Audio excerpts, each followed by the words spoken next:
अस्सलाम वालेकुम दोस्तों, उम्मीद करती हूँ आप सब ठीक ठाक होंगे। आज जो वीडियो मैं आपसे शेयर कर रही हूँ ये मैक्सिकन पेटूनिया के बारे में है। और मैक्सिकन पेटूनिया एक बहुत ज़्यादा फ्लावर देने वाला प्लांट है।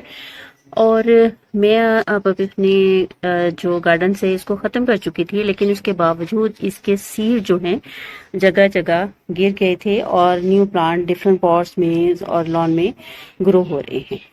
ये जो है इसका आप देखें कि ये प्लांट है, इसके अंदर ये फ्लावर खिल चुका है। सुबह मैंने तस्वीर अपनी पोस्ट में शेयर की थी, ये वो फ्लावर खिल चुका है और अब इसमें सीड बनने का अमल शुरू हो जाएगा।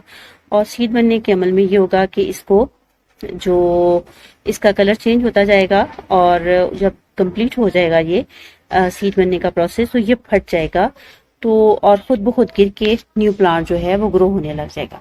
तो अगर आप इस तरीके से सीड्स के जरिए अपना प्लांट ग्रो करना चाहती हैं तो आपको इस पे नजर रखनी है कि सीड पकने वाला हो, जो इसका कलर चेंज होना शुरू हो जाए तो आप इसको तोड़ें और उसके जरिए न्यू प्लांट आप ग्रो कर सकते हैं। इसके अलावा इसकी जो प्रोपिगेशन है आप कटिंग के जरिए भी कर सकते हैं। इसकी स्टेम जो है कोई ऐसी स्टेम सेलेक्ट कर लें कि जिसमें अगर फ्लावरिंग ना हो रही हो तो ग्रोथ रेट जो है वो थोड़ा सा जल्दी हो जाएगा, कि रूट्स इसकी जल्दी बनेगी। ये अपने हिस्सा लिया, ये इसका नोड एरिया है, इसके नीचे से कट किया, निचले चंद लीव्स जो हैं आपने रिमूव किए और इस प्लांट को आपने सॉइल में इस कटिंग को आपने सॉइल में लगा दिया तो आपका न्यू प्लांट जो है ग्रो हो जाएगा। तो इस प्लांट की प्रोपेगेशन कटिंग के जरिए भी होती है और सीड्स के जरिए भी ये ग्रो किया जा सकता है।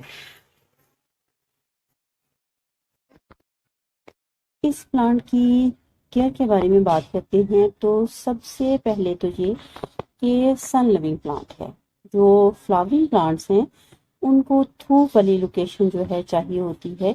मेरा ये प्लांट जहाँ पे रखा हुआ था है अभी भी ये जो इसकी सीड से प्रोपेगेशन हो के न्यू प्लांट जो ग्रो हो गए हैं, ये भी ऐसी जगह पे हैं जहाँ पे मेरे लॉन में जितनी धूप आती है इनको धूप मिलती है। तो फ्लावरिंग प्लांट्स जो हैं उनको ज़्यादा फ्लावर्स के लिए धूप की ज़रूरत होती है। तो इस प्लांट को धूप वाली जगह पे रखिए। और इसके बाद ये कि जब ये धूप वाली जगह पे प्लांट रखा हुआ है तो इसको सूरज जो पानी है वो आप थोड़ा सा ज़्यादा देंगे। आमतौर पे फ्लावरिंग प्लांट्स को पानी जो है कम दिया जाता है कि उनमें फूल ज़्यादा लगे, लेकिन इस प्लांट की मैंने ये चीज़ नोट की कि इसको जब पानी देने में देर हो जाती है तो इसके लीफ जो हैं वो मुरझाना शुरू हो जाते हैं। तो ये वाली सिचुएशन आनी ना दीजिए। इसको धूप वाली लोकेशन पे रख रही हैं तो इसको रेगुलर वाटरिंग करें।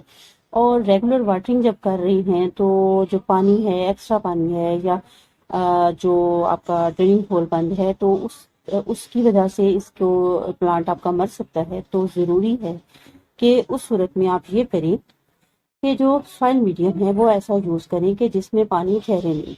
आमतौर पे हम ये होता है कि कोकोपीट वगैरह भी ऐड करते हैं, तो ऐसे प्लांट में इस चीज़ की ज़रूरत नहीं है। आम मिट्टी लें, उसमें जो है आप रेत ऐड कर लें तो वेल ड्रेन सॉइल आपकी बन जाएगी, क्योंकि पानी रेत की वजह से उसमें ठहरेगा नहीं। तो काउ डंग जो है आप इसके लिए यूज़ कर सकते हैं। मैंने उसमें काउ डंग यूज़ किया, वैसे इसको खाद की जरूरत नहीं होती है। एक दफ़ा आपने डाल दिया, खूब अच्छे से फ्लावर ले लिए तो दोबारा फ्लावरिंग सीजन शुरू होने से कुछ दिन पहले आप इसमें दोबारा से खाद ऐड कर दें तो बस इसके लिए काफ़ी है। उम्मीद है आपको आज की वीडियो अच्छी लगी होगी और इन्फॉर्मेशन जो है वो भी आपके लिए हेल्पफुल होंगी। फिर मुलाकात होती है किसी और वीडियो के साथ, किसी और प्लांट के बारे में कुछ इन्फॉर्मेशन लेकर। तब तक के लिए अल्लाह हाफिज़।